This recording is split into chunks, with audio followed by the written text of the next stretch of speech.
Stonehenge. Namanya saja sudah membayangkan ritual kuno, susunan benda langit, dan sejarah yang diselimuti misteri. Berdiri diam di Salisbury Plain selama ribuan tahun, lingkaran batu ini telah memikat imajinasi pengunjung dan para ahli. Bagaimana nenek moyang kita, hanya dengan peralatan sederhana, bisa membangun struktur yang begitu megah? Apa tujuannya?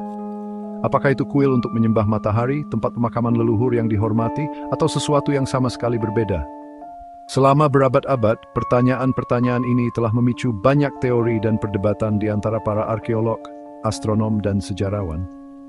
Meskipun telah dilakukan penelitian dan penggalian selama beberapa dekade, Stonehenge tetap menjadi teka-teki, bukti kecerdikan dan kepercayaan spiritual nenek moyang prasejarah kita. Video ini akan membahas lebih dalam tentang misteri Stonehenge, ensuite poche Wilmer the Berry, dan memeriksa teknik yang coba menjelaskan berirasan. Stonehenge bukan hanya kumpulan batu acak, ini adalah kumpulan berbagai jenis batu yang dikumpulkan dengan hati-hati, masing-masing dengan asal dan signifikansinya yang unik.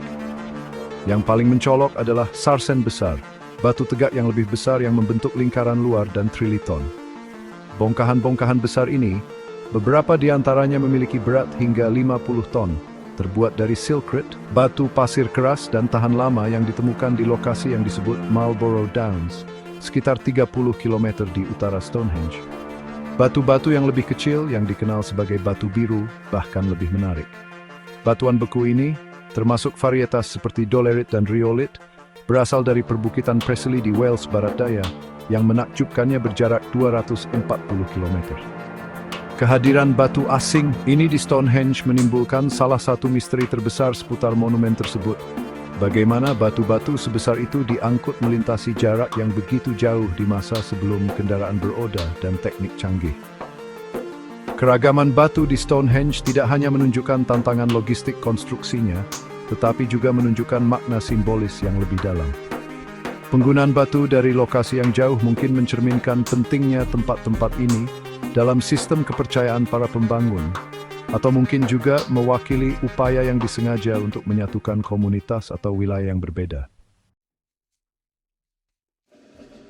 Membangun Stonehenge adalah prestasi teknik yang luar biasa, membutuhkan perencanaan yang cermat, tenaga kerja yang terampil, dan pemahaman yang mendalam tentang geometri dan teknik konstruksi. Bukti menunjukkan bahwa monumen tersebut dibangun secara bertahap selama berabad-abad, dengan setiap fase menambahkan elemen dan kompleksitas baru pada desain keseluruhan.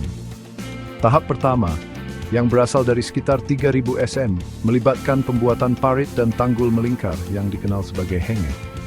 Di dalam lingkaran ini, tiang kayu didirikan, mungkin menandai kesejajaran astronomi atau berfungsi sebagai batas ritual. Sekitar 2500 cm, batu-batu sarsen yang ikonik dibawa ke lokasi tersebut dan didirikan.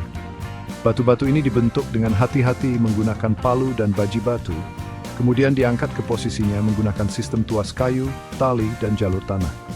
Penempatan batu tersebut sangat tepat, dengan beberapa di antaranya sejajar dengan peristiwa matahari dan bulan yang signifikan, seperti titik balik matahari musim panas. Ketepatan astronomi ini menunjukkan tingkat pengetahuan astronomi yang tinggi dan pemahaman yang canggih tentang siklus langit. Bagian 4, Perjalanan Monumental, Teori Pengangkutan Batu. Pengangkutan batu biru dari perbukitan Preseli ke Stonehenge mungkin merupakan aspek yang paling membingungkan dari konstruksi monumen tersebut. Selama bertahun-tahun, berbagai teori telah diajukan untuk menjelaskan bagaimana batu-batu besar ini melakukan perjalanan epik mereka.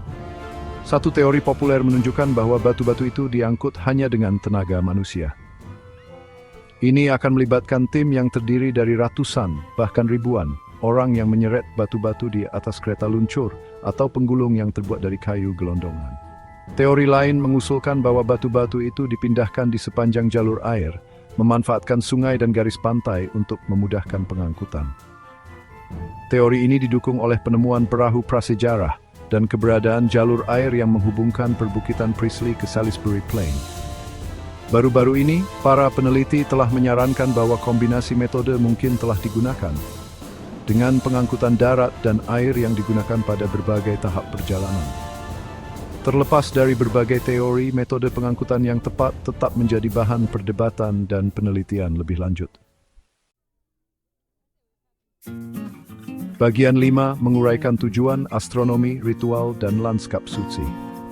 Tujuan Stonehenge tetap menjadi misteri, tetapi keselarasannya dengan titik balik matahari dan peristiwa langit lainnya menunjukkan hubungan yang kuat dengan astronomi dan pengamatan langit. Beberapa ahli percaya bahwa Stonehenge berfungsi sebagai kalender prasejarah yang memungkinkan para pembangunnya untuk melacak musim, memprediksi gerhana, dan menandai waktu-waktu penting untuk menanam dan memanen. Di luar kegunaan praktisnya, Stonehenge kemungkinan memiliki makna religius dan upacara yang mendalam. Upaya yang terlibat dalam konstruksinya, penempatan batu yang hati-hati, dan keberadaan gundukan pemakaman dan fitur ritual lainnya, semuanya menunjukkan situs yang sangat penting secara spiritual. Itu mungkin tempat ziarah, pusat upacara untuk pertemuan besar, atau situs untuk pemujaan leluhur dan komunikasi dengan dunia roh. Lebih lanjut, Stonehenge bukanlah monumen yang terisolasi, tetapi bagian dari lanskap suci yang lebih besar. Itu terhubung ke situs prasejarah lainnya di daerah sekitarnya, termasuk gundukan pemakaman, jalan prosesi, dan lingkaran ritual yang menunjukkan jaringan kepercayaan dan praktik yang kompleks. Bagian 6, pertanyaan yang belum terjawab, teka-teki Stonehenge. Meskipun telah dilakukan penelitian dan investigasi arkeologi selama beberapa dekade, Stonehenge terus menyimpan banyak rahasianya. Pertanyaan-pertanyaan kunci tetap belum terjawab. Mengapa batu biru diangkut dari lokasi yang begitu jauh? Apa pentingnya perbukitan Presley bagi para pembangun Stonehenge? Alat dan teknik apa yang digunakan untuk membentuk dan mendirikan batu-batu sarsen yang besar? Bagaimana mereka mencapai presisi dan kecakapan teknik seperti itu dengan teknologi yang terbatas? Ritual dan upacara apa yang dilakukan di Stonehenge? Kepercayaan dan praktik apa yang tercermin dalam ritual ini? Bagaimana Stonehenge berfungsi dalam lanskap suci yang lebih besar? Apa hubungan antara Stonehenge dan situs prasejarah lainnya di daerah sekitarnya? Pertanyaan-pertanyaan yang belum terjawab ini terus menarik dan menginspirasi, mengingatkan kita bahwa masa lalu seringkali diselimuti misteri. Dan bahwa monumen yang paling abadi sekalipun dapat meninggal kita dengan lebih banyak pertanyaan daripada jawaban.